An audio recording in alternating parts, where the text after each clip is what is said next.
এই নিয়মে মাত্র 3 বার যদি কেউ কুল হু আল্লাহ সূরা পড়ে 1000 বছর পর্যন্ত কোরআন খতম করলে যে সওয়াব, ওই সওয়াব সে পেয়ে যাবে। এর চেয়ে বড় অফার, এর চেয়ে বড় লাভ আর কি হতে পারে? 3 বার কুল হু আল্লাহ সূরা পড়ে 1000 বছর কোরআন খতম দেওয়ার সওয়াব পাইতে পারেন। এটা কিন্তু সম্পূর্ণ কোরআন থেকে এই আমলটা আজকে আপনাদেরকে জানাবো। কোরআনই একটা আমল, শুধু একটু ধৈর্য ধরে ভিডিওটা দেখেন, আমলটা শিখে 1000 বছর কোরআন খতমের সওয়াবের মালিক হয়ে যান।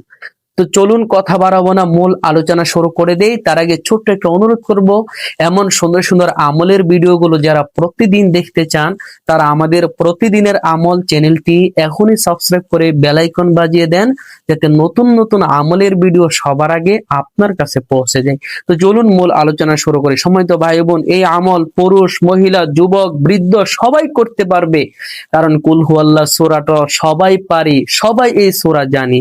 শুধু এই সূরা পারলে আমলটি আপনি করতে পারবেন। কুল হু আল্লাহ সূরা সাধারণ কোনো সূরা না, এই সূরার দাম, মর্যাদা, ফজিলত অনেক অনেক বেশি। আল্লাহ রাসূল হাদিসে বলেছেন, কুল হু আল্লাহ সূরা এমন একটা সূরা, যে সূরাটা আল্লাহর সূরা বলা হয়। কেন? এই সূরাতে শুধু আল্লাহর পরিচয় দেওয়া হয়েছে। আল্লাহ কে, কোথায় থেকে এসেছে, আল্লাহর কোনো পরিবার আছে কিনা, এই সূরাতে এই পরিচয় দেওয়া হয়েছে। তার মানে এই সূরা কোরআনের অনেক দামি একটা সূরা। এজন্যই তো আল্লাহ রাসূল বলেছেন, এই সূরা মাত্র 3 বার পড়লে 1 খতম কোরআনে সওয়াব হয়ে যায়। তো এই নিয়মে যদি কেউ এই সূরা 3 বার পড়ে, যে নিয়মটা আমি বলবো আজকে, তাহলে সে 1000 বছর কোরআন খতম করলে যে সওয়াব, ওই সওয়াব সে পেয়ে যাবে। তো সেই নিয়মটা এখনই বলবো। তার আগে কুল হু আল্লাহ সূরাটা সহি শুদ্ধ হয় কিনা একটু দেখেন। আমি একবার সহি শুদ্ধ ভাবে পড়ি, আপনি নিজের সাথে মিলিয়ে দেখবেন আপনার সহি শুদ্ধ হয় কিনা। তারপরেই নিয়মটা বলতেছি কোন নিয়মে পড়বেন। আউযু বিল্লাহি মিনাশ শাইতানির রাজীম। বিসমিল্লাহির রহমানির রহিম। কুল হুয়াল্লাহু আহাদ, আল্লাহুস সামাদ, লাম ইয়ালিদ ওয়া লাম ইউলাদ ওয়া লাম ইয়াকুল লাহু কুফুয়ান আহাদ। এই হলো কুল হু আল্লাহ সূরা। এই সূরা যদি আপনি এই নিয়মে পড়তে পারেন, যে নিয়মটা বলবো, 1000 বছর কোরআন খতমের সওয়াব আপনি পেয়ে যাবেন। সম্মানিত ভাই বোন, এই আমলটা করতে হবে আপনাকে রমাদানের ভিতরে, আর বেজুর রাত যে কয়টা আছে ওই বেজুর রাতে, অর্থাৎ রমাদানের শেষে 10 দিনে বেজুর রাতের ভিতরে কিন্তু লাইলাতুল কদর আছে।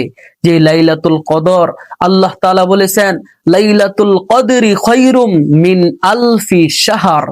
লাইলাতুল কদরের দাম হলো 1000 মাসের চাইতে বেশি দামি।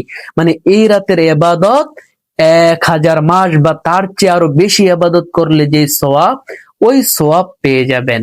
তো লাইলাতুল কদর রমজানের শেষ 10 দিনে প্রত্যেক বেজুর রাতে হতে পারে, অর্থাৎ 21-এর রাত, 23-এর রাত, 25-এর রাত, 27-এর রাত, একেবারে শেষের 29-এর রাতেও লাইলাতুল কদর হতে পারে। হাদিসে আসছে, আল্লাহ রাসূল বলেন, শেষের প্রত্যেকটা বেজুর রাতেই লাইলাতুল কদর হওয়ার সম্ভাবনা আছে। তো এই আমলটা আপনাকে করতে হবে বেজুর রাতে, অর্থাৎ 21-এর রাতে, 23-এর রাতে, 25-এর রাতে, 27-এর রাতে, 29-এর রাতে, যে কোনো এক রাতে করবেন, তাহলে নিশ্চিত শবে কদরের মধ্যে পড়বে, কারণ এই রাতগুলোর মধ্যেই তো শবে কদর আছে। তো আমলটা আপনি কিভাবে করবেন? সম্মানিত ভাই বোন, লাইলাতুল কদরের দাম যেহেতু আল্লাহ বলছেন 1000 মাস ইবাদত করার চাইতে বেশি সওয়াব, তো এই কদরের রাতে আপনি যদি 3 বার কুল হু আল্লাহ সূরা পড়েন, তাহলে হাদিস অনুযায়ী 1 খতম কোরআনের সওয়াব। আর এই রাতের ইবাদত 1000 মাসের চাইতে বেশি সওয়াব। তো আপনি এই রাতে 3 বার কুল হু আল্লাহ সূরা পড়ে 1 খতম কোরআনের সওয়াব পাইছেন, মানে 1000 মাস কোরআন খতমে যে সওয়াব, সেই সওয়াব আপনি পেয়ে যাবেন। কারণ আল্লাহ নিজেই বলেছে এই রাতের দাম 1000 মাসের চাইতেও বেশি দামি। তো আপনি রমাদানের শেষ 10 দিনের যে বেজুর রাত আছে, কয়দিন? যে কয়দিন আছে এই বেজুর রাতে আমলটা করবেন। কিভাবে করবেন, কুল হুয়াল্লাহ সূরাটা কোন নিয়মে পড়বেন এখনই বলবো। তার আগে ছোট্ট একটা অনুরোধ করবো, যারা যারা ভিডিওটি দেখতেছেন ভিডিওতে একটি লাইক করে কমেন্টে আমিন লিখে চ্যানেলটি এখনই সাবস্ক্রাইব করে দেন, যাতে নতুন নতুন আমলের ভিডিওগুলো সবার আগে আপনি পেয়ে যান।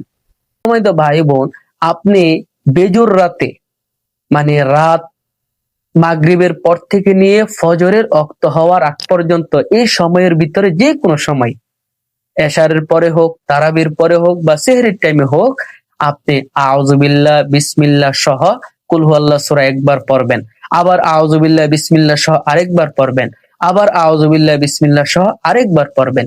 এইভাবে 3 বার পড়বেন মাত্র। আর সেটা পড়বেন কিন্তু বেজুর রাতে। তাহলে ইনশাআল্লাহ আল্লাহ তাআলার কোরআনের আয়াত অনুযায়ী, রাসূলের হাদিস অনুযায়ী আপনি 1000 মাস কোরআন খতম দিলে যে সওয়াব, সেই সওয়াব পাবেন। ভিডিওতে একটা লাইক করে ভিডিওটা অবশ্যই শেয়ার করে সবাইকে জানাবেন। অন্যরা যদি জেনে আমল করে তাহলেও আপনি সওয়াব পাবেন।